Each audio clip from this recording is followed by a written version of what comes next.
आज का जो टॉपिक है वो लोकतंत्र है हमारा। लोकतंत्र से बेसिकली 10 क्लास के एग्जामिनेशन में क्वेश्चन पूछा जाता है, ऑब्जेक्टिव और सब्जेक्टिव। ऑब्जेक्टिव 1 या 2 नंबर का और सब्जेक्टिव भी 2 नंबर का पूछा जाता है। कुल मिलाकर हम कह सकते हैं कि 4 नंबर तक का क्वेश्चन पूछा जाता है। तो इसको आराम से समझने के लिए कि लोकतंत्र है क्या। लोकतंत्र एक अब्राहम लिंकन की परिभाषा है कि जनता के द्वारा जनता के लिए किया गया शासन लोकतंत्र होता है। लेकिन इसको आसान शब्दों में हम कह सकते हैं कि लोकतंत्र एक ऐसी शासन व्यवस्था है जिसमें आम जनता की भागीदारी होती है, प्रत्यक्ष या अप्रत्यक्ष रूप से। यानी लोकतंत्र में जनता ही सर्वोपरि होती है, जनता ही मालिक होता है किसी भी प्रतिनिधि को प्रत्यक्ष या अप्रत्यक्ष रूप से चुनने के लिए। अब विद्यार्थी वगैरह या स्टूडेंट वगैरह क्या करते हैं, उनको रटने की आदत हो जाती है। हम हमेशा कहते हैं कि रटने की जरूरत नहीं है, समझने की जरूरत है।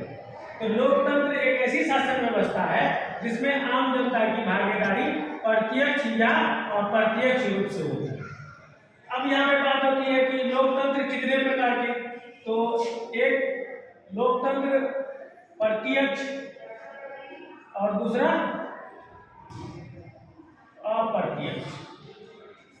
प्रत्यक्ष का मतलब हम कह सकते हैं कि डायरेक्ट, और अप्रत्यक्ष को इनडायरेक्ट हम बोल सकते हैं।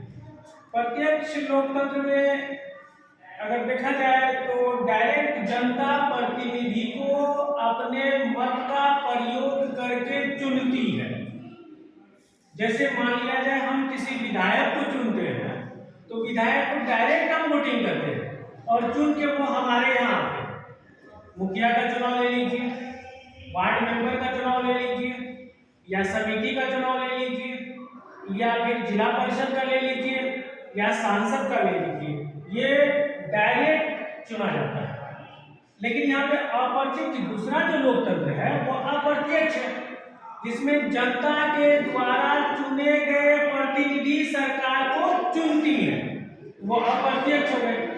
एक एग्जांपल लेके हम बताते हैं, अगर कोई लड़का को हम डायरेक्ट बोलते हैं कि एक गिलास पानी लेके आओ, तो वो डायरेक्ट हमारे लिए पानी लेके आएगा, दैट मीन्स प्रत्यक्ष।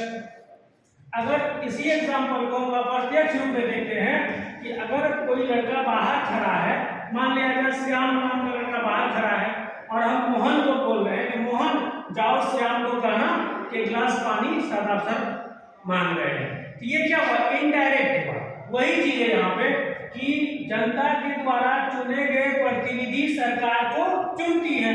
तो विधायक जो चुन के जाएंगे जनता के द्वारा, वो किसको चुनेंगे, मुख्यमंत्री। जो वरिष्ठ होंगे वो दल के नेता होंगे। उसी प्रकार से सांसद लोग किसको चुनेंगे, प्रधानमंत्री को चुनेंगे। एकदम इजी वे में समझना है प्रत्यक्ष और अप्रत्यक्ष को।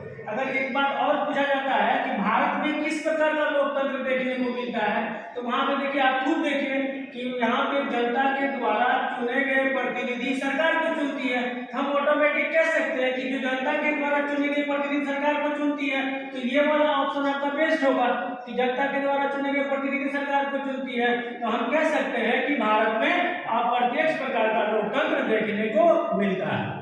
इसी वे में समझ में आया? आप लोग कमेंट करेंगे, आपको समझ में नहीं आएगा तो आप भी कमेंट करेंगे, समझ में आता तो भी कमेंट करेंगे, कि ताकि इसको और इजी लेकर हम नेक्स्ट क्लास में आते हैं। ठीक है, धन्यवाद।